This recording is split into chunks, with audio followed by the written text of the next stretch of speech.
The day he turned off the GPS, the highway should have felt ordinary.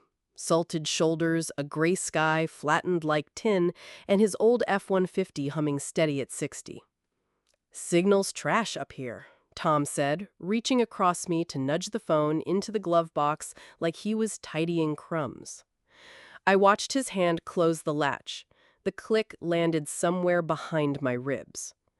We were headed north, 2 hours past the last exit with a diner I liked and a bathroom that didn't smell like well water. He called it a quick winterizing run to his late grandma's farmhouse. Bleed the pipes, wrap the pump, check the roof. No service, no neighbors, he warned, like a weatherman calling scattered flurries. I said fine. Marriages survive on errands. At mile marker 142, he slipped onto a county road with no signage and a stripe so faded it looked guessed at. The trees gathered closer, winter oaks shouldering the truck with wet bark and pale lichens. He missed the turn to Route J and didn't notice, except I knew he noticed because he was the one who taught me these roads when we were dating, back before he started correcting my memory of events I'd lived myself. "Almost there," he said. His smile hovered in the rear view, a paper-thin crescent that didn't touch his eyes. I touched the glove box. "I'll keep my phone on me," I said. "You don't need it," he said, and the manual lock thumped down on my side, casual as a sneeze. "This latch has been sticky all week." "Since when?" I asked. "Since now," he said. The farmhouse sat another 6 miles down a dirt spur, past a weathered mailbox with his grandma's maiden name ghosting its side. The field beyond was winter blonde and soaked. A strand of plastic caught in the fence rattled like a weak warning. As we pulled onto the rutted path, I saw the porch light, dead, as always, and something else. A rectangle of darker earth by the side steps, freshly turned, in January. "Ground heaves," Tom said, without me asking. "Frost does that." I nodded like a woman I had been once, agreeable, grateful, the kind that hands over her phone because that's what makes the drive peaceful. The wind carried a faint gasoline tang. The generator, I thought. She never had one. Inside, the air held that dry, layered smell of old houses. Mouse dust, soap flakes, cedar chests that have kept secrets too long. He set the duffel by the kitchen sink. "I'll drain the lines. You start upstairs. Shouldn't take an hour." He handed me a coil of plastic sheeting, in case it's messy. "Pipes? Or something else?" He smiled the paper crescent again. "You worry too much." Grandma's bedroom kept her handwriting. Labels on drawers, aprons, stationery, winter socks, tiny blue loops like strings tying memories shut. I opened stationery and found a phone book so old it had businesses that no longer existed and a taped card with "Emergency, Party Line 9" scrawled across the top. My breath paused. Party line. The house had been modernized enough for Tom's uncle to put in a satellite dish once, then not paid the bill for years. But the voice-grade copper? People forgot what survives. Downstairs, water knocked through pipes. Tom whistled tunelessly. The generators started with a cough, then a steady drone that pressed against the glass. If he wanted carbon monoxide, he'd never run it that close to the house, not with the wind blowing from the west. He wasn't careless. He was studious. My hand went cold. I lay the plastic sheeting across the quilt like I believed him. The edges crackled. The smell of gasoline found me again. Thinner, like it had learned my name. I checked my pockets. Chapstick, a hair tie, the tiny pen I used at work to sign receipts. The phone was miles away in a glove box, and beyond that was only clay and the long, long shoulder of Missouri winter. On the dresser sat a cigar box I wasn't supposed to know about. Inside, Polaroids, a set of spare truck keys, a folded invoice for a policy change dated 3 months ago. Tom Harrison, insured, spouse rider increased. My name on a line that wasn't mine. He'd told me the premiums went up because everybody's did. He'd said, don't worry. The drone of the generator swelled, dipped, swelled. I walked to the back hallway where the old phone hung. Rotary dial cracked, but intact. The cord had been looped and looped again. A nest of patient time. The wall plate was live. No modern jack, just the old screw terminals. Party line 9. Somewhere in the county, a switch still respected that number. I dialed 0 first. Nothing. I dialed 9.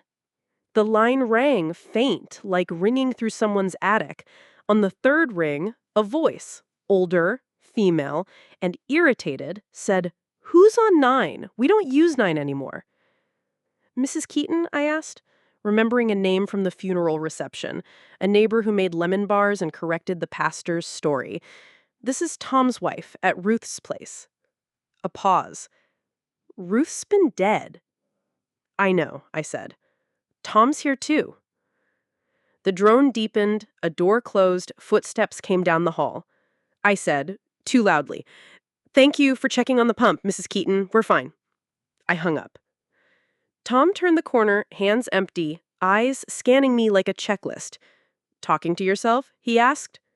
"Reading labels," I said, holding up winter socks. He reached for the box in my other hand, casual, like he was helping. I let him take it. He peeked inside, jaw tightening at the invoice, then smiled like the cashier he becomes when confronted. Charming, fast. "Grandma kept everything," he said, "even junk mail." "Even policies," I said. "Even those."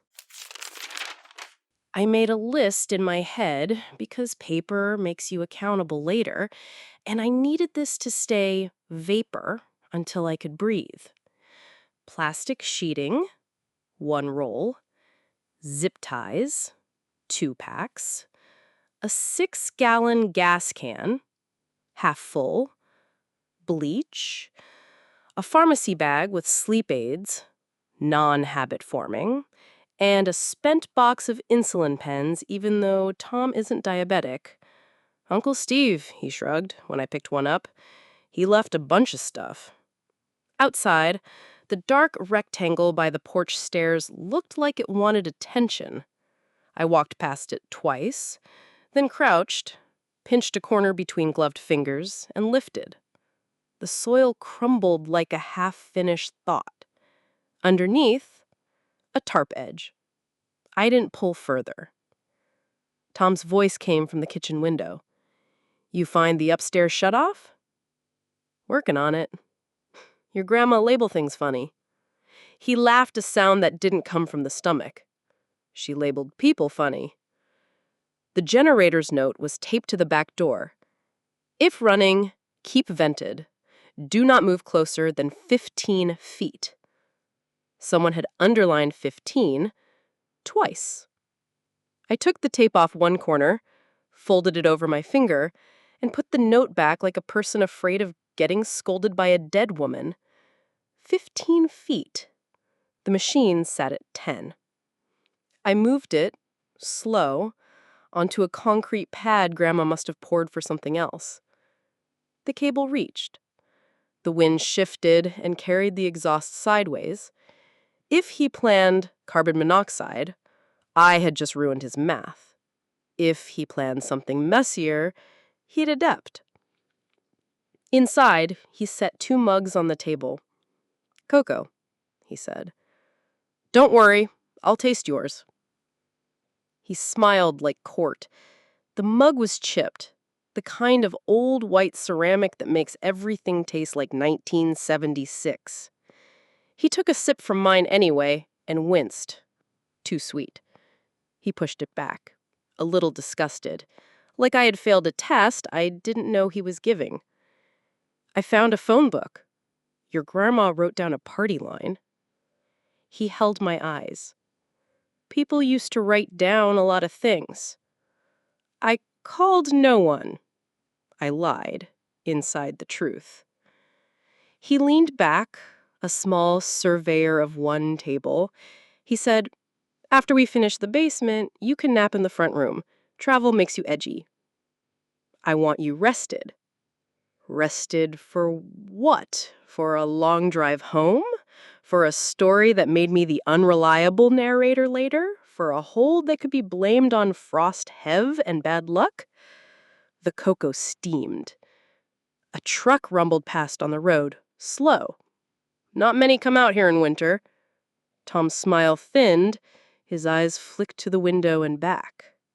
He put his hand over mine, warm, heavy. "Let's get the pump," he said. In the basement, the concrete sweated cold. The pump switch bled rust along its screws, and a thin trickle dripped into a galvanized bucket with a sound like a clock too tired to keep time. Tom flicked his flashlight at corners I already knew, the chest freezer unplugged, shelves of canned peaches older than our marriage, a door to the root cellar that swelled shut in summer and gaped in winter. "Hold the light," he said, and I did. He traced the main, bled the lines, narrated the ordinary like a magician pattering before the reveal. When he stood, the beam caught something taped under the stair tread, a plastic sleeve with a folded paper. He didn't notice. I did. He sent me upstairs for towels. I went to the stair, pretended to adjust my boot, slid the sleeve free. Sheriff's number on a yellowed list of emergency contacts, penciled in Grandma's neat hand with a note, "Porch light on, mean help." The switch plate in the front hall had a second toggle that never did anything. It did now. I replaced the sleeve, took 2 towels that wouldn't be missed, laid one carefully over the upstairs phone to dull its ring if anyone tried calling back. Then I stood in the hall, stared at the plate, and flicked the second toggle down. Outside, nothing changed. I flicked it up. The old bulb on the porch stuttered to life, casting a sickly halo over wet steps. Tom shouted, "Everything okay?" "Switch is weird," I said. "Old wiring." He came up fast, eyes hard. He saw the light, then me, then the towel. He moved past me, flipped the toggle down. The bulb died. He smiled with his teeth. "Safety," he said. "Don't want to run that hot with the generator." 15 feet, I said. He looked at me a beat too long. "You always memorize rules after you break them," he said, like a man repeating something he's told himself in the mirror. We ate crackers with peanut butter at the kitchen table, like we were camping. He talked about selling the place in spring, about how we could use the money to clean the slate. I thought about the invoice in the cigar box and the fresh earth by the steps, and the way his hand rested too lightly on the table, ring spinning, spinning. I excused myself to check the upstairs windows, and instead I picked up the rotary phone and dialed 9. "Mrs. Keaton," I whispered when she answered on the 4th ring. "If the porch light goes on and stays on, call the sheriff. Tell them Ruth's light means help." "What's happening?" she asked. "A test," I said, and hung up before my breath could tell a bigger story. At dusk, the generator hiccuped. Tom went out with a flashlight and that purposeful stride that made supervisors promote him and neighbors trust him with their spare keys. I counted to 30, flipped the porch light on, and locked the front door. He circled to the back, rattled the handle, laughed. "You forget who has the keys?" "I remember who keeps spares," I said, and stepped into the hall where the root cellar door leaned open like a set of lips. "Pump still hissing," I called. He came in through the mudroom, boots wet, smile wider. "You're jumpy," he said. "I hate you like this." Hate requires love first, I said, and his eyes blackened the way they do when words land where a punch would be quicker. We went downstairs together. The root cellar door's hinge squealed. He pointed at the bucket, at the line, at the obvious. "See," he said, "ordinary." I set the flashlight on the shelf behind him, beam aimed toward the root cellar. "You kept the generator too close," I said. "Bad math." He shrugged. "We moved it," he said. We corrected. "And the cocoa?" I asked. "Bad math there too?" His smile returned, calmer, like we were on a second date. "You didn't drink it." "I did," I said. "Not enough," he said. He stepped toward me. I stepped aside. The root cellar door took his momentum. He caught himself on the frame, laughing again, because laughter papers over intent until intent can't breathe. "What is this?" he asked. "An inventory," I said. "Plastic, zip ties, insulin, a policy change, a fresh patch of dirt you can blame on winter. You're thorough, Tom. I'll give you that." His jaw flexed. "You always wanted a villain, because then you don't have to be wrong." "I wanted a husband," I said. "I got a project manager." He lunged. I slammed the cellar door, the latch, a bit nail and habit, caught because houses remember the motions of people who lived honestly inside them. He hit the door once with his shoulder, twice. The second time, the nail squealed but held. "Open it," he said, voice flat now. I walked up the stairs, each step counting out a choice. At the hall, I flipped the porch light on and left it burning. Then I sat on the floor next to the phone, hands steady on my knees, and listened to my husband breathe through old wood. It took 11 minutes for the sheriff's cruiser to make the driveway sound like help. Somewhere in that time, Tom's voice shifted from command to reason to a soft, familiar apology that asked me to imagine our first apartment, our good couch, our better days. I kept my eyes on the switch plate and the glow leaking around the curtains like proof I could touch. The deputy knocked with knuckles that meant business. "County Sheriff," he called. "Anyone inside?" "Yes," I said, opening the door only after I could see the reflective striping, but not before locking to screen because rituals soothe the body. The deputy's partner took my statement. The first went below. "Harrison," he called down, "keep your hands where I can see them." No shouts, no scuffle, but the slow crush of boots and a door breathing open under authority. They brought Tom up into the kitchen light where everything looks true. He smiled for them like he smiled for HR. He said words like misunderstanding and overreaction. He said, "It's my grandma's house," as if deeds absolve intent. On the table lay the policy invoice I hadn't put back. The deputy read it. He didn't react. He is trained not to react. He asked about the generator, the distance, the cocoa. He bagged the pharmacy trash quietly. He walked the porch and bent near the patch of dirt, then straightened with a nod that said he'd seen frost heave before, and other things too. Mrs. Keaton's car idled at the road, her window down, her lemon bar voice carrying judgment and mercy in equal parts. "Ruth said to trust the light," she told the deputy. "We always did." They took statements separately. They took photos. They took Tom. Not in cuffs. Cooperation reads better on paper, but in the sort of escort that keeps hands visible and futures contingent. The porch light hummed. The generator ticked as it cooled, chaperoned back to its safe radius. When the house was mine again, I turned the switch off, and the night returned to plain winter. I picked up my phone from the glove box and texted my sister a single sentence. "I'm coming home." On the drive back, I passed the diner with the clean bathroom and didn't stop. I wanted the road without witnesses. What I learned on the way down from that county road is simple And it is not. You can be married to someone who corrects your memory until you think your eyes have wronged you. You can be loved by a place that remembers how to keep you alive, and you can find the switch that makes help real. Even if the person who wanted you quiet once taught you where every switch was.